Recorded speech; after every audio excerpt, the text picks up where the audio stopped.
L'invité de Grand Lille TV en ce jeudi, je le disais, Alain Bourgeois-Muller, PDG de Jouet Club, pour une annonce. Jouet Club sera bel et bien de retour dans la métropole lilloise au mois d'avril. Oui, tout à fait. Nous allons rouvrir un magasin à Villeneuve-d'Ascq au mois d'avril.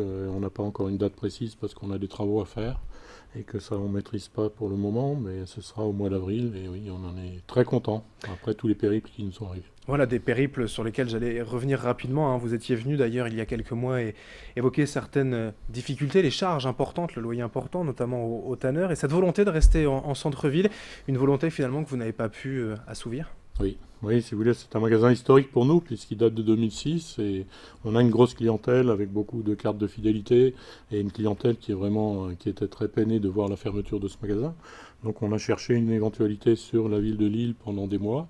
On n'a pas trouvé d'opportunité qui puisse nous satisfaire et puisse être rentable. Donc on est donc aujourd'hui prêt pour aller à Villeneuve-d'Ascq. Le problème à Lille, c'était de trouver un local suffisamment grand, Il y avait un la taille loyer du raisonnable. local, il y avait la taille, le prix du loyer, le prix éventuellement des charges, enfin il y a beaucoup de choses compliquées. Et on avait un local qu'on avait trouvé rue Nationale, mais ça ne s'est pas fait, comme je l'avais dit à l'époque. Et en dehors de ça, malheureusement, on n'a pas pu trouver, on n'a pas pu trouver notre bonheur. Alors malgré tout, donc les nouvelles sont bonnes puisque Jouet Club restera dans la métropole Oui. lilloise, au Héron Park à Villeneuve-d'Ascq, je le disais. Déjà, première question sur une taille de magasin, une surface sensiblement identique. Oui, la taille du magasin elle sera de 1300 mètres carrés alors que nous avions 1600 au Tanner, mais ce sera sur une seule surface, c'est-à-dire qu'il n'y aura pas d'étage, donc cela nous permettra en termes de développement de linéaire, on sera à peu près quasiment la même chose qu'on avait au Tanner, donc avec le même choix de produits, ce qui est aussi extrêmement important en termes d'offres. Oui, j'imagine pour vous, c'était aussi important de garder la même surface, le même choix Oui, pour les oui, clients. aujourd'hui on est représenté avec un magasin de grande taille, donc il fallait absolument qu'on trouve aussi une taille conséquente. C'est chose faite aujourd'hui, comme je le dis, pour le mois d'avril, on est dans les starting blocks, avec notre directrice de magasin, Hélène Froidure, et avec toute l'équipe qui restera en place pour ceux qui seront encore avec Oui, j'allais y venir forcément par rapport nous. aux emplois. Les 16 salariés seront repris dans Alors à ce jour, on a donc 16 salariés qui sont aujourd'hui chez eux, mais qui sont rétribués comme s'ils travaillaient. On va passer à 9 salariés, c'est-à-dire qu'on a 4 départs volontaires à ce jour qui devraient encore évoluer puisqu'on est encore dans un délai administratif, je dirais. Et donc après, on fera des propositions, bien entendu, aux personnes si elles veulent aller sur... on a des opportunités sur Paris, sur Aéroville et sur Lyon. Auparavant, il y a plusieurs années, la tendance pour Jouet Club, c'était d'être plutôt dans les centres-villes. Aujourd'hui, ça s'est nettement inversé dans les centres commerciaux. Ça fonctionne quand même, la clientèle est au rendez-vous. Oui, oui, tout à fait. Aujourd'hui, il y a une tendance claire et nette vers la périphérie, mais on pense aussi qu'aujourd'hui, nous, notre historique, on date de 1952, l'enseigne, et on pense aussi qu'il y a des opportunités en centre-ville, on le voit bien dans l'alimentaire. Donc aujourd'hui, on est aussi en la recherche et en train d'établir un nouveau concept de centre-ville pour des magasins.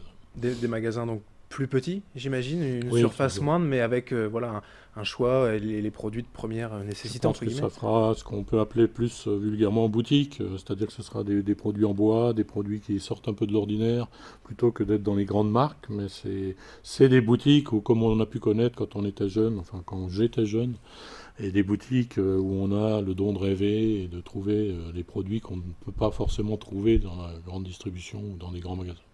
Pour revenir sur le choix de l'implantation de Villeneuve-d'Ascq et du Héron Park, il y a eu d'autres pistes ou c'est tout de suite Disons qu'il y en venu avait d'autres. La première chose qui était sensible pour nous, c'est de se retrouver proche des tanneurs. On est certes à 7 minutes, donc c'est vraiment le plus près qu'on ait pu trouver, avec des accessibilités en métro, différentes accessibilités, beaucoup d'entreprises dans le secteur. Donc c'est quand même vers Villeneuve-d'Ascq que nous avons penché. Les autres éventuelles opportunités ne nous paraissaient pas fiables pour nous, pour notre activité. Jouet Club reste un des marques leaders, hein, du jouet aujourd'hui en France. Il était inenvisageable pour vous de quitter la métropole lilloise. Ah, c'était totalement inenvisageable pour deux raisons. La première, c'est le personnel. Comme je vous le disais, on a un personnel extrêmement compétent qui est là, qui a une ancienneté, puisqu'ils sont là depuis le début de l'aventure, depuis 2006 pour 90% d'entre eux. Donc ça, c'était une première chose. Et puis en termes d'image, ne plus être sur l'île ou la région lilloise, c'était pour nous, en termes d'image, quelque chose de catastrophique. pour terminer, le concept est intéressant d'avoir Jouet Club sur une boutique en centre-ville. On sait quand on pourrait avoir un calendrier, une idée de première ouverture? Je pense que d'ici 2018, on devrait pouvoir être dans les clous et trouver la bonne formule parce que c'est compliqué, il faut bien y réfléchir. On a des adhérents qui ont des magasins de centre-ville, donc c'est sur eux qu'on s'épaule pour trouver la bonne formule et la bonne solution. Oui. Et une date précise encore pour l'ouverture du Iron Park à Villeneuve-d'Ascq, c'est courant avril, vous nous tiendrez Oui. informés. Oui, on va dire mi-avril pour Mi-avril. être plus précis. On en Mais reparlera on est donc. tributaire des travaux. On en reparlera donc. Merci Alain Bourgeois-Muller, PDG de Jouet Club, d'être venu donc nous parler de cette ouverture du Jouet Club d'Heron Park. Merci. Merci à vous. Et merci de nous avoir suivis sur Grand Lille TV. Dans un instant, l'information continue.